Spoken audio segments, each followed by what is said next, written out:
clearing away quickly. I have a very important meeting at 8:30. Oh, it's 20 to 9 now. Yes, I know. I can't think what's keeping them. They're not usually this late. Yeah, well, it's symptomatic of the company today, isn't it? I mean, nobody takes any pride in their work anymore. Well, we've knocked off. Come on, Ethel.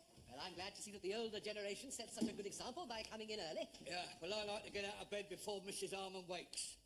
She don't look her best first thing in the morning. Come to think of it, she don't look so hot last thing at night. Oh, I've got the table set up for the conference. Thank you, Mr. Harmon. Yeah, you sure you got the right date? Oh, yes, quite sure. Or perhaps they got hung up in a blizzard. It's awful weather out there. Yes, but you didn't get held up. Really, it's too bad of them. I shall get very cross in a minute. I can tell. I can see the angry flush rising out above your collar. So I shall demand an explanation. Yeah, go on, you do that. Give it to them good and strong. I will. Yeah. I'm not going to stand here like a lemon while they amble in one by one. Right. Blimey, the Legion of the Lord. Now, you were due here at 8:30. It is now 8:45. I would like an explanation. As to why I have 2 inches of snow on my hat? We've been stood standing outside in the snow for 20 minutes because some stupid twit didn't tell security we was coming in. Oh, dear. I'm afraid that was my fault. The angry flush is disappearing below your collar, just like somebody's just pulled your plug out. Hot coffee for everyone, Mr. Harmon. Right, yeah, so... You know, I can't feel any of my extremities, and it's unusual for me.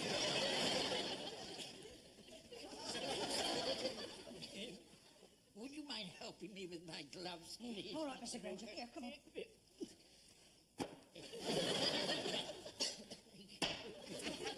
Do you know it's 10 degrees below?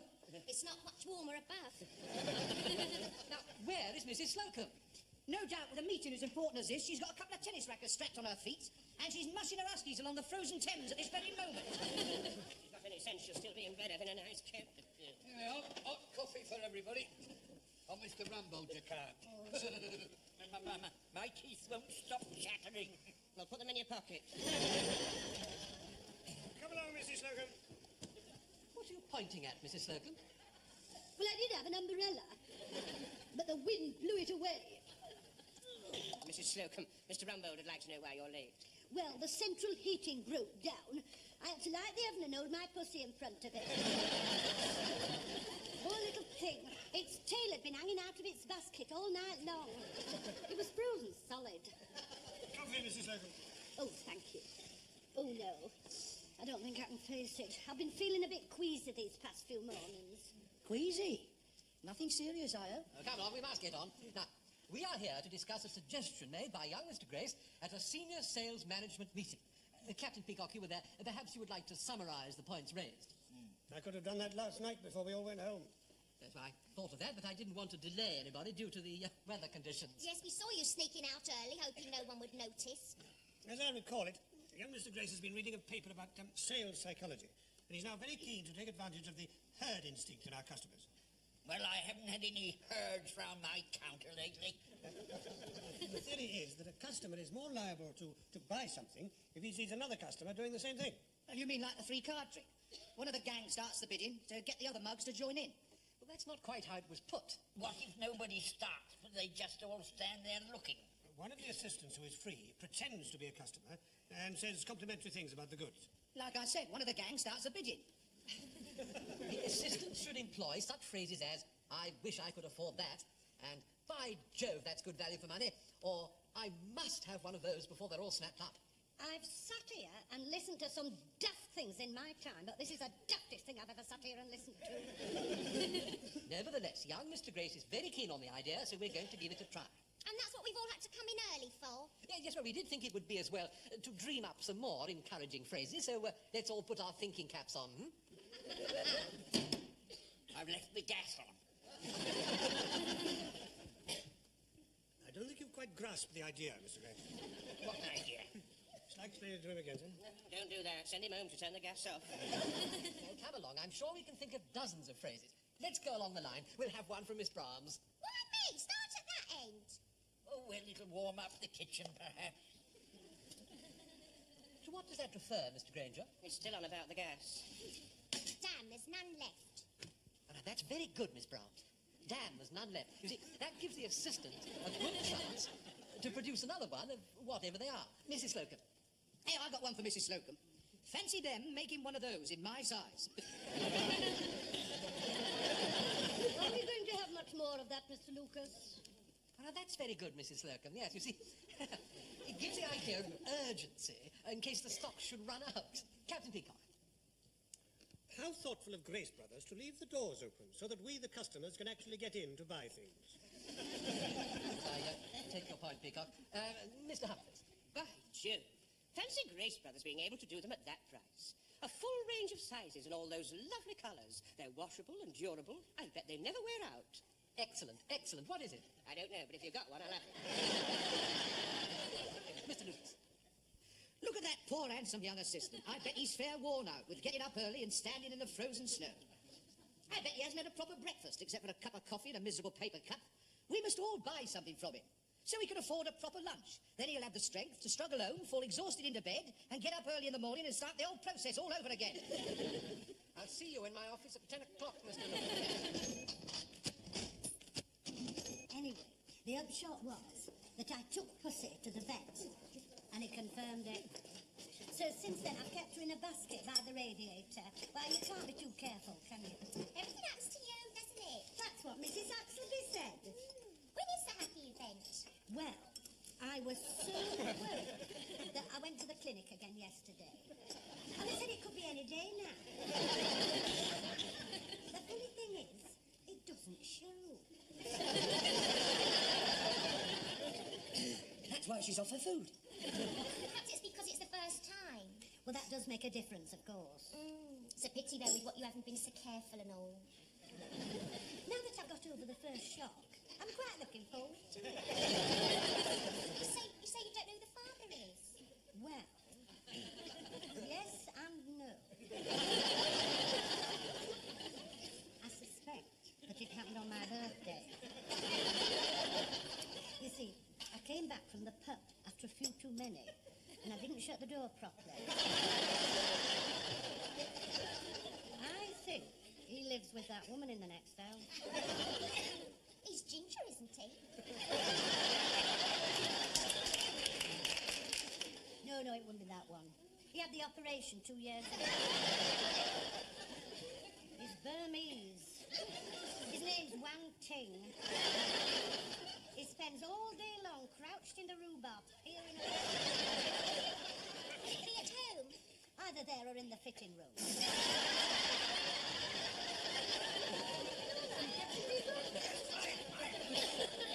We couldn't help overhearing our conversation, Mrs. Slocombe. Are we right to think the congratulations are in order? Oh, thank you. Well, of course, it wasn't intended, but these things happen in the best of families. Are you hoping for a boy or a girl? Half and half. That happens in the best of families.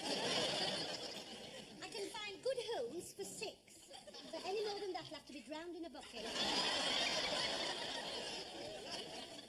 What was all that about? I think we must face the fact that we may have got hold of the wrong end of the stick. I think you're probably right, Captain Peacock. Mind you, she had me worried for a minute. She had me worried, too. Especially when she mentioned the one that was ginger having the operation. I must go home at once. We've got a Burmese next door. A Burmese cat? No, a Burmese bus conductor. My wife's very fond of rhubarb.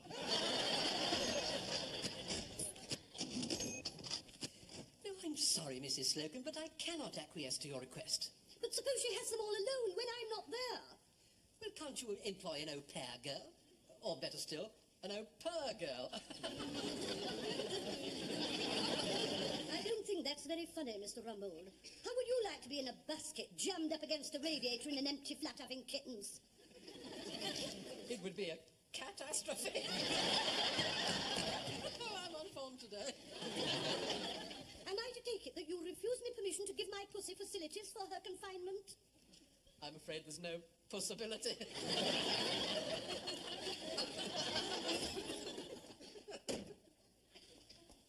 Men. Well, don't look at me. Did he give you permission? Did he, Alice, like? He just made a lot of bad jokes. Oh, if he was having them, it would be a different story. If he was having one, he could reach for the pickle jar alone, as far as I'm concerned. For you, Mrs. Slocombe, Miss Grimes. At the moment. Well, as you see, there are one or two customers about, so I think it's a good idea to put Mr. Grace's idea into operation. Go and get your coat on, Miss Browns. I'm not wearing out my coat in the firm's time. If they want me to pretend to be a customer, they'll have to supply the gear. Quite right, Miss Brahms. Oh, very well, then. Go into the stockroom and choose yourself something. Mr. Granger, are you free? Yes, I think I'm free, aren't I, Mr. Humphreys? As far as I know, Mr. Granger. Are you free, Mr. Humphreys? I'm free, Captain Beaker. Can I inquire as to whether Mr. Lucas is free or not? Would you be so kind? Mr. Lucas, this question may come as a complete surprise. Are you free? As a matter of fact, I am free, Mr. Humphreys. We're lucky to, of course. Yes. Mr. Lucas is free, Captain Peacock. Good. Captain Peacock. Yes, Mr. Granger. I am not free. Let's go and spend a penny. Shall I take over from you, Mr. Granger? If you're free. Shall I take over from you, Mr. Humphreys? Well, that depends on Captain Peacock. Look, I'm just suggesting that we try out Mr. Grace's idea. Oh, what you mean about one of us pretending to be a customer and conning the mugs? Mr. Lucas, at Grace Brothers, we do not con the mugs. Well, I'm game for anything. That's how you got so far, isn't it, Mr. Humphreys? You noticed. I'll leave it to you to decide who shall be the customer. Oh, well, to be fair, I think we ought to take it in turn. Yes. And you don't have to wear your own clothes, you know. Choose something out of the stockroom. The gents' stockroom, Mr. Humphreys. Excuse me, ladies. Is Miss Browns ready? I just called her. Miss Brahms!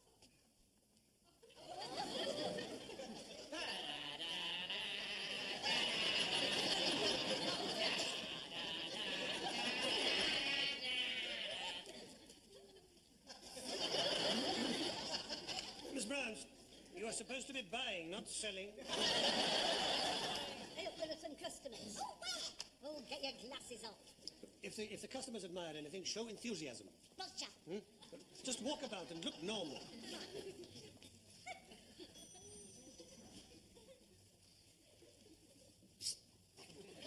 I saw you nick that lot, darling. But if you're nice to me, I'll say nothing about it. Ew, what are you doing dressed up like that? Mr. Grace gave me carte blanche to wander around the store and admire the goods. And you're the first. What do you think, Sandra? I don't know. Is that the sort of thing Mark likes? Well, you can never tell when they're in the civil service. Do you think the colour is very attractive? I can't make up my mind. Mrs. Slocombe, her ladyship is interested in purchasing a bra and rather likes the look of those you have on display. Yes, how much is they?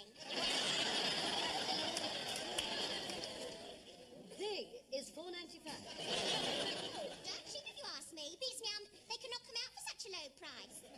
Because our profit margin is very small, I like them. I think they're dead sexy. but discreetly so. Here. Come over that. Oh, yes. Yes, that'll definitely take his mind off the polo. I'll have 2 pairs. If you wouldn't mind waiting, this lady was first. A cash or account, madam? Neither. If that sort of woman likes them, I certainly don't. Not exactly an unqualified success, your ladyship. Are you being served, sir? No. Oh, well, in that case, you'd like to be. Yes, I need some gloves, but I can't quite make up my mind. Well, Nice.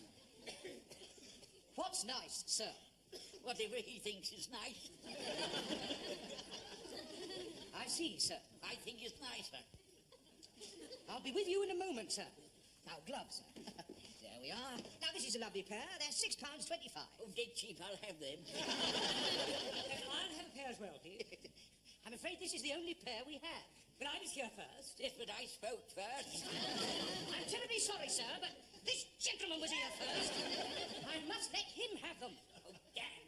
I've been to every shop in the town to try and get a pair of gloves like that, and now I've been pipped at the post. Let him have them. No. No, you were here first. You must have them. No. I insist. At his time of life, he deserves some consideration. Well, he's not getting any. I want those gloves. Oh, shut up, you silly old fool. Yeah, if this is the way you treat your customers, I wouldn't dream of buying a pair of gloves here. I did too well, didn't I? When I get my teeth into a roll, there's no holding me. Granger, I suggest you get back behind your counter. Here, what was a stick for? Always play for sympathy, my boy. Where's Mr. Humphreys? Getting changed.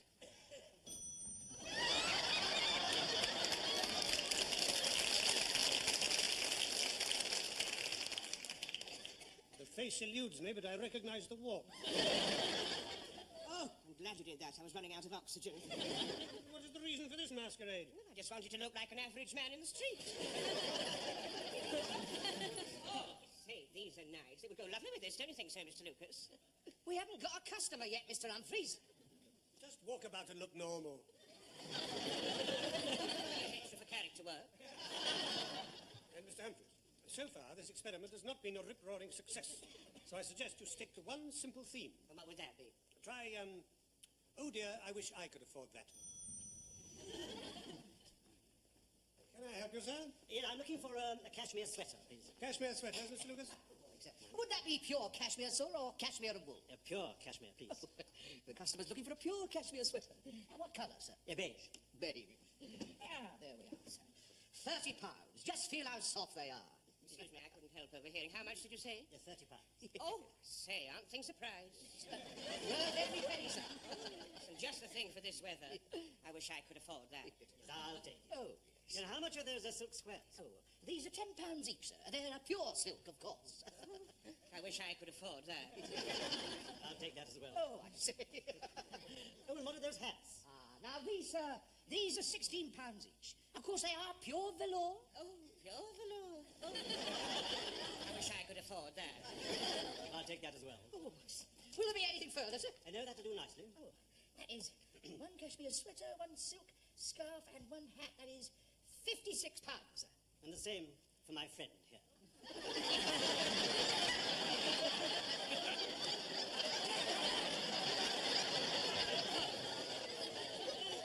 I beg your pardon. What else is money for? I'm rich, I live alone. And perhaps you might come up to my place and have a drink. Oh, I don't think I could afford that. Once in your life, you're not the last one to sign in, Mr. Lucas. Don't worry, it won't happen again. Who's not here? Mrs. Slocombe. And what did you expect? The big ear's not letting her bring her monkey in what's about to give birth. She's probably had to stop at home. We made it quite clear that she would be dismissed if she were absent for such a trivial reason. Serves her right for meddling about with Burmese bus conductors. I'll put him right in a coffee break. Knowing her, she'll probably try and do a Colditz and smuggle it in inside a vaulted horse. You cannot come in here with that animal.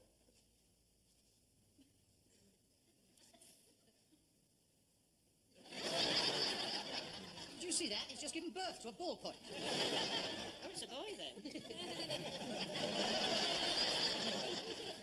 Now that we've concluded the practical jokes, go to your counter, Mrs. Slocombe.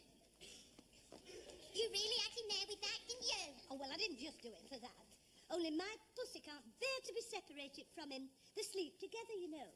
And at a time like this, she deserves every comfort. Well, why have you brought him here? Because I've smuggled the expectant mother into the goods entrance. Mr. Harmon's bringing her up. Have you got it? Yes. Well, where is it? Never in there. Oh, don't worry, there's no tea in there, look.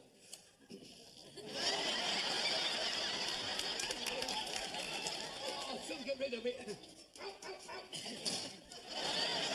Are you mad? Frightening her at a time like this? Well, I mean, it's either that or turn the tap off and make it into a Manx. Where are you going with that, Mr. Harmon? To the goods lift. I'm taking it to the boys in the basement. I'll have a quick cup of tea before you go. It's coffee. In that case, I'll have a quick cup of coffee. It ain't very nice coffee. It never is. There's no cock up there. Yeah, well, they're 2 metre high for that spec. Oh, yeah, well, it's bunged up with sentiment. I'll take it out and give you a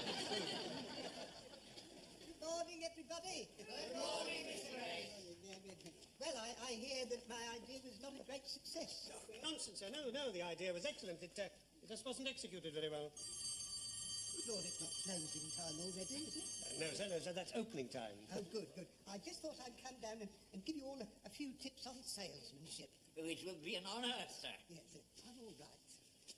Places, gentlemen, places. I used to serve, you know. Fish, mostly. Must be difficult taking their inside leg, Mr. Grace. He's an idiot, isn't he?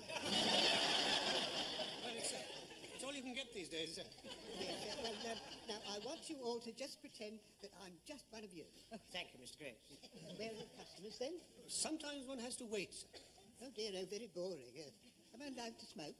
If you're one of us, no. Yeah, I don't think much of this job. Here, I've bedded her down in a hat box. I think she started. Oh, no. Slocombe, don't leave the floor. Mr. Grace is with us. But it's very important. Mr. Grace is waiting for the first arrival. So am I. Here, take Hector to her. She needs him at a time like this. Blimey, was he the father?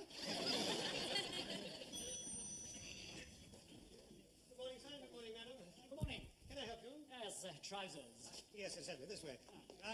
I'll get our senior assistant to attend to you, sir. Mr. Grace, are you free? I'm free. Good morning, sir.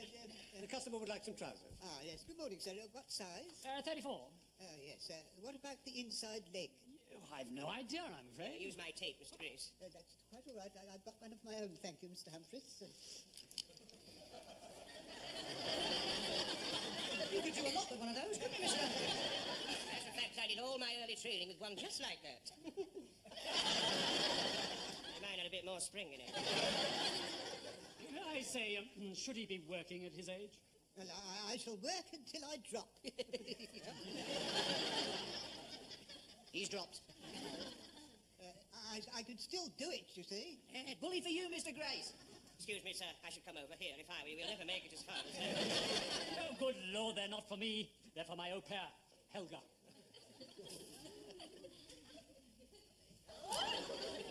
Yes!